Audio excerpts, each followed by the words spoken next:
এই হারের মালা পরে কিনে আমি যাবো ওই যোগদানে। হ্যাঁ গো, না কি বলবে? এই হারের মালাটা দেখলে আর ভিখারি বেশ দেখলে বলবে ওদের ভিখারির উপরে ভিখারি বেশে গেছে, বলবে না? এনারো এভাবে যাবে যায়? না না না, আমি যেতে পারবো না।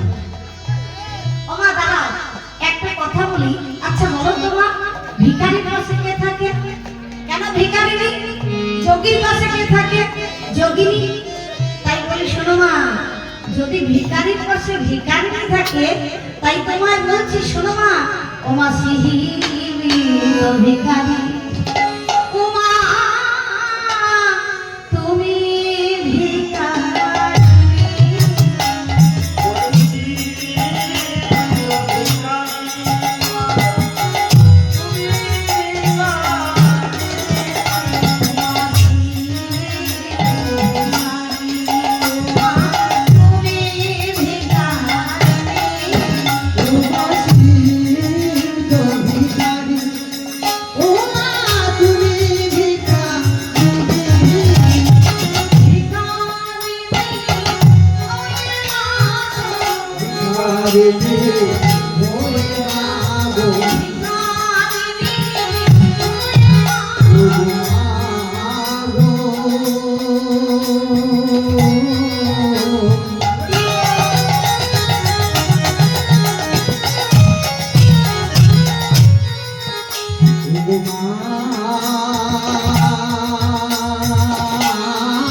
এভাবে তো যাওয়া যায় না। ঠিক কি আরেকবার দেখছি বাবার কাছে চেয়ে গিয়ে ভোলানাথের কাছে গিয়ে বলছে, বাবা মাকে শাড়ি গয়না দাও, না হলে যাবে কি করে? তাই বলছে শোনো, বলছি তোমারে আর কেন মনে লজ্জা দাও বসনের লাগি, বসনের আমি আজরে উদাসী নিয়ন সন্ন্যাসী শ্মশান বাসিনী দশায় অন্য ভাবে খাই আমি সিদ্ধি বাটা, কি গান? সিদ্ধি বাটা। অন্য ভাবে খাই আমি সিদ্ধি বাটা, বাস্তবিলে মোর বাগন মরিয়াটা, টেলিভিলে মোর মস্তকে দিজাটা, কেবল তাহা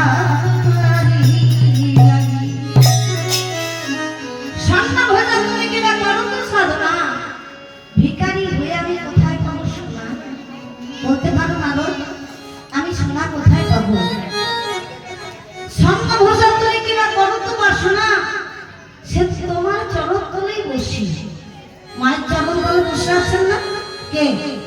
ভোলানাথ মায়ের চরণ বসে আছেন। বলছে আমি সারা জীবন তো তোমার চরণ তলেই আছি, তাহলে আমি শাড়ি গয়না কোথায় পাবো বলতে পারো? তা বললেন মা এক কাজ করো, আমি তোমায় বলছি তুমি কোনো রকমে কৈলাসপুরীটা পার করো, তারপর আমি তোমার ব্যবস্থা করছি। ও মা, নারদের উদ্দেশ্য কি?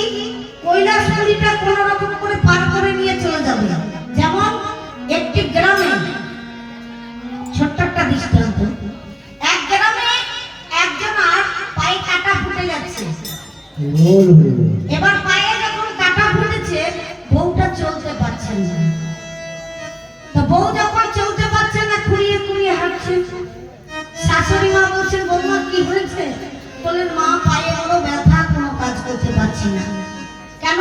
পায়ে একটা কাটা ফুটে গেছে। বেশ, তাহলে আজ থেকে আমার সমস্ত কর্ম করতে হবে। তা বৌমা আরাম করছেন আর শাশুড়ি মা সমস্ত কর্ম করছেন।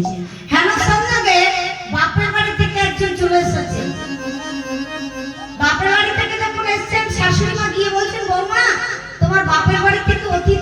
এসেছে, তাহলে চলে যেতে বলি। না না, চলে যেতে বলবেন না, আমি আমি এইভাবেই চলে যাব। ও মা, তোমার পায়ে কাটা ফুটেছে, তুমি তো চলতে পারছো না, তুমি যাবে কি করে? ও মা, এমনি করেই চলে যাবে। ও মা, তা কি করলেন জানেন? যেই না ওই যে বাপের বাড়ির লোক এসেছে, সবকিছু গুটিয়ে নিয়ে কোন রকম করে ফুরিয়ে ফুরিয়ে চলে যাচ্ছে। ফুরিয়ে ফুরিয়ে যখন যাচ্ছেন, দেখছেন আমার পেছন দিয়ে কেউ আসছে কিনা। যখন দেখছেন পেছনে কোনো লোক নেই, বউটা গটগট করে হাঁটতে হাঁটতে চলে যাচ্ছে। আরে মতলবটা কেমন ছিল গো? শাশুড়িকে খাটানোর জন্য বউমা কত অভিনয় করলো। এবার গটগট করে যখন চলে যাচ্ছেন, সেই রূপ নারদ বলছেন, মা কোন রকম করে তুমি কৈলাসপুরী পার করো, তোমার ব্যবস্থা করছি। নারদের উদ্দেশ্য হচ্ছে তা কি করলে? মাকে বলেন চলো তাহলে। বলেন তারা অনুমতি নিয়ে ভোলানাথের কাছে অনুমতি নিলেন, আমায় যেতে আদেশ দাও।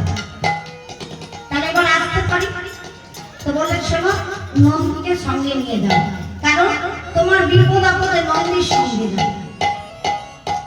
নন্দীকে সঙ্গে করে মামা চলে গেলেন কৈলাসপুরীতে। কৈলাসপুরী থেকে দক্ষালয়ে গেলেন।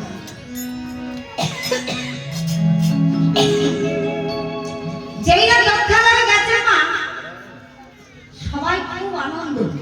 কেন? যে নিমন্ত্রণ করিনি তার সত্ত্বেও এসে গেছে। আহা, দেখে সবাই আদর করছেন, আয় সখী আয়। বসতী রানী তাকে জড়িয়ে ধরে আদর করছেন আর বলছেন, আয় আয়, তুই এসেছিস মা? আমি অনেক বলেছি তো বাবাকে নিমন্ত্রণ করতে, বাবা করেন। আয় আয় আমার বুকে।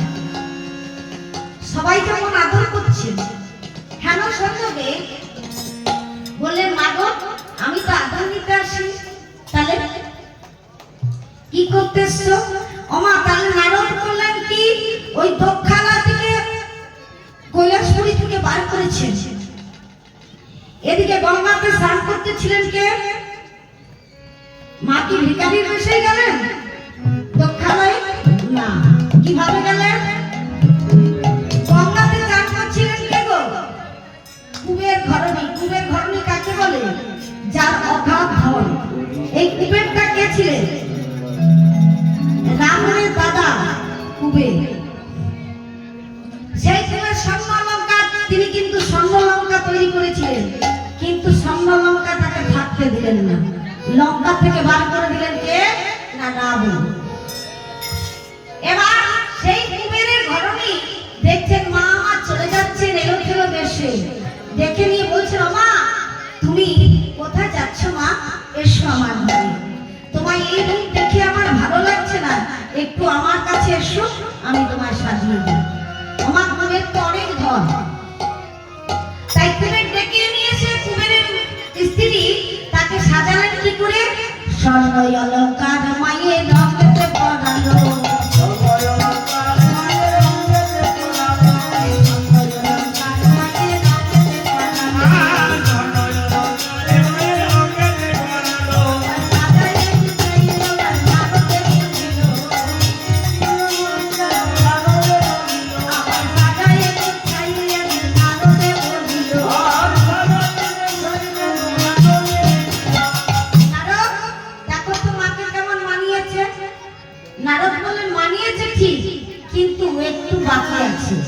সেটা আবার কি গো? আমি নারী হয়ে নারীকে সাজিয়েছি। বলছে, জানো আমি যে মাকে সাজিয়েছি না, আমি ধন্য হয়েছি। কেন ধন্য হয়েছে বললেন মা? যদি কারো অগাধ ধন থাকে আর সেই ধনটা যদি কোথাও দাম ধ্যান না করে, তাহলে এই ধনটার কোনো দাম আছে? হ্যাঁ গো, যার যত ধন আছে যদি কিছু দাম ধ্যান না করা হয়, সেই হাতটা পূর্ণ হয় না। এই হাত দুটো দিয়েছেন ভগবান কিছু দাম ধ্যান করার জন্য। তাই বলে আমার যদি কুচুরি ভর্তি চাল থাকে আর ঘরে যদি আমার অনেক অলংকার পাতি থাকে, আমি যদি কিছু কারো কর্মে না লাগাতে পারলাম, তাহলে এই অলংকারের কোনো দাম হয় না নারদ। তাই আমি মাকে সাজিয়েছি এই স্বর্ণ অলংকার দিয়ে। তুমি বলো কেমন লাগছে মাকে? বলে, মানিয়েছে ঠিক, কিন্তু একটু ভুল আছে। কি ভুল? না, ওটা তোমার দ্বারা হবে না। নারদ কি করলেন মা? জবা দিল মালা গাঁথি দিল মায়ের গলে, আরে জবা দিল মালা গাঁথি দিল মায়ের গলে,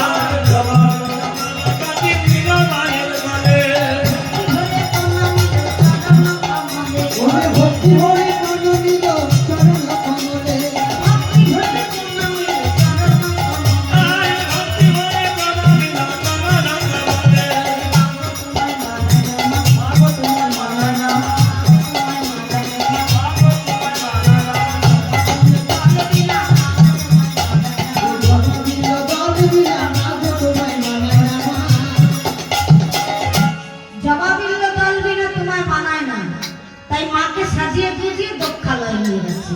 এবার দক্ষালয়ে গিয়েছেন যখন সবাই আনন্দ পেলেন, আনন্দ পেয়ে সতীর মাতা প্রসূতি রানী জড়িয়ে ধরেছেন, বলেন মা দুর্নীতি তো আসেনি। কেন এসেছি জানো? এত বড় যজ্ঞ হয়েছে, সবাই এসেছে, আমি কেন বা? আমি কি তোমার মেয়ে নয়? ও মা, এই যজ্ঞের ভাগ কেন আমার জন্য নেই? আমার স্বামী কেন এই যজ্ঞের ভাগ পেল না? কেন আমাদের নিমন্ত্রণ হলো না? উত্তর দাও। যখন নাকি উত্তর দিতে বলছেন মাকে, দক্ষ প্রজাপতি দেখছে বারবার তিরস্কার করছে, এসে বলছে এই বেশ করেছি, যে ভাত ধোত্রা খায় শ্মশানে মশানে ঘুরে ছাই ভস্য মাকে, তাকে সবাই যদি দেবতা বলে, ওকে আমি দেবতা বলে মানতে পারি না। ওকে আমি দেবতা বলে মানি না। ওই একটা ভিখারিকে বিয়ে করেছিস, ওই ভিখারিটা তোর স্বামী হতে পারে, আমাদের কেউ নয়। ওমা, বারবার যদি স্বামীর নিন্দা করে ভালো লাগে বলুন তো? নিজে যদি অপমান করেন তবু ভালো, কেউ যদি স্বামীর নিন্দা করে কত কষ্ট লাগে, লাগে না? বারবার স্বামীর নিন্দা করছেন তার পিতা, বলছেন এটা কি করছো? প্রসূতি রানী বলছে এভাবে অপমান করো না, মেয়েটা এসেছে কষ্ট পাবে, ওকে ভাবে বলতে নেই। বারবার যখন বলছে না বেশ করেছি, ওকে কে বলেছে এই চলকে আসছে?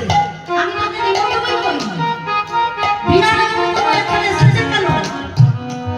কানে হাত দিয়ে সতী বলছে, এই ভোলেনাথ, তুমি বারবার আমায় বারণ করেছিলে, কিন্তু আমি শুনিনি। আজ তোমার নিন্দা আমি সহ্য করতে পারছি না। আমা, এখনকার স্ত্রীরা বললো গো, এখন কেউ বলবে স্বামীর নিন্দা করলে কান কাপে তার না গো, আমার স্বামী অমনি তাই তো। কেউ যদি নিন্দা করে আবার আমার স্বামী অমনি, নিন্দার চর্চা বাজার। কিন্তু সতীর কাছে বারবার যখন স্বামী নিন্দা করছে, কানে হাত দিয়ে বললেন, হে দেবাদিদেব, আমি আর পাচ্ছি না, আমি সহ্য করতে পারছি না। বাবা, তুমি বলতো আমার স্বামী নিন্দা করো না, কেন তুমি আমার স্বামীর নিন্দা করছো? বড় তোর গায়ে লাগে না? যখন ভিখারিটাকে বিয়ে করেছিস তখন তো লজ্জা করেনি? হ্যাঁ, আমি তো তোকে বিয়ে করতে মনা করেছিলাম, কিন্তু ওই ভিখারিটাকে তুই বিয়ে করলি কেন? মা পার্বতী আর সহ্য করতে পারছেন না, কানে হাত দিয়ে তিনি চিৎকার করে বলছে, ওরে শিব শিব বলে সতী জপিতে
নিজেকে আহুতি দিয়ে দিলেন। যখন যজ্ঞকুণ্ডলীতে ঝাঁপ দিয়েছেন সিপাহী ভাই ভাই করে কাঁদতে লাগলেন, এ কি হলো আমাদের সর্বনাশ, সতী প্রাণ ত্যাগ করে দিল, এতে কি করলে সতী? নন্দী পায়ের কাছে গিয়ে কাঁদছেন, মা একবার সাড়া দাও মা, একবারে কথা বলো, নন্দী বলে ডাকো। সাড়া দেবে না মা? পা দুটো জড়িয়ে ধরে বলছে, মা মা গো,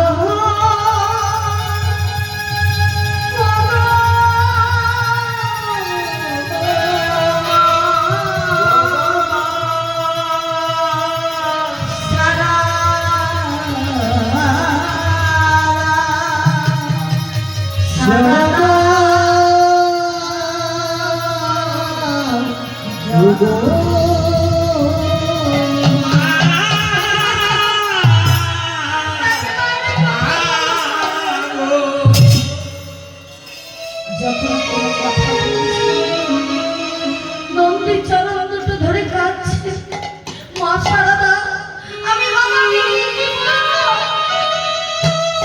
আমাদের ওপর দায়িত্ব দিয়ে পাঠিয়ে দিন, এখন বাবাকে বলার মতো আর কিছু নেই। মা গো, আমরা কাকে নিয়ে যাবো কৈলাসে?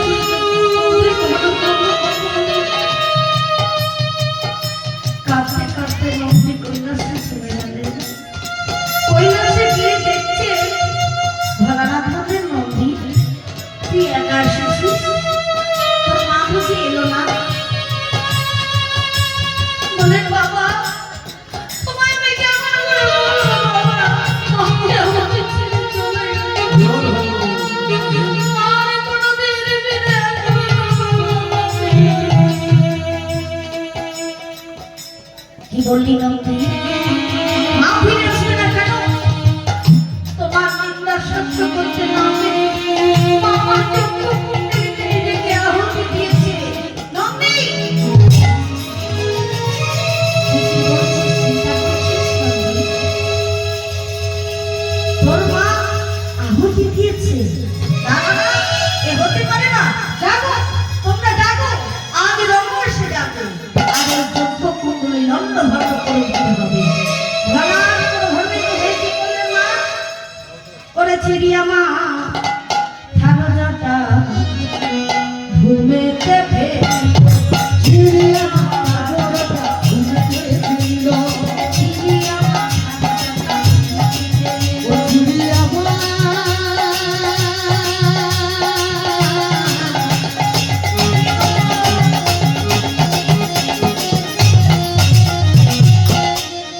চিড়িয়া মা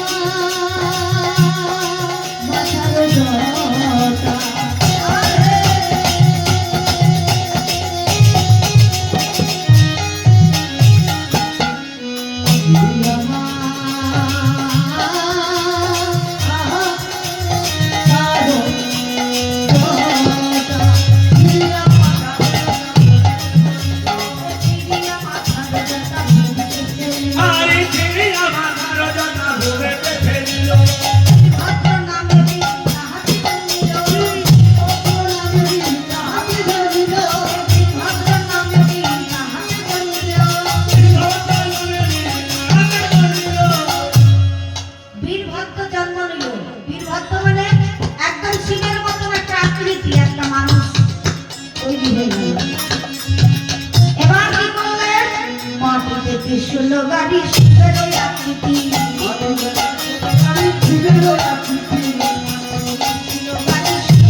আমার সৃষ্টি করলে আমার কি করতে হবে বলে, শোনো, সর্বপ্রথম ওই যজ্ঞকুণ্ডলী লণ্ডভণ্ড করতে হবে, ভূত পেতে পরিণত করতে হবে।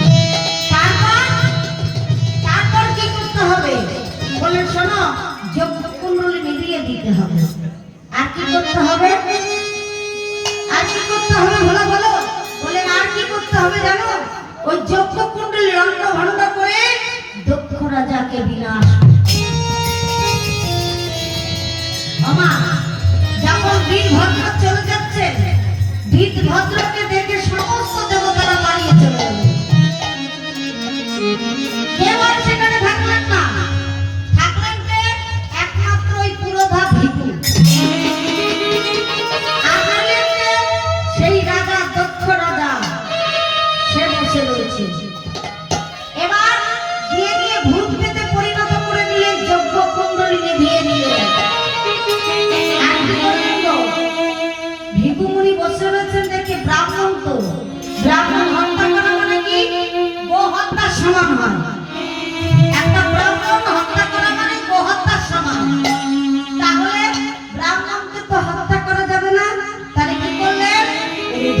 ধরিয়াবে গুরু তারি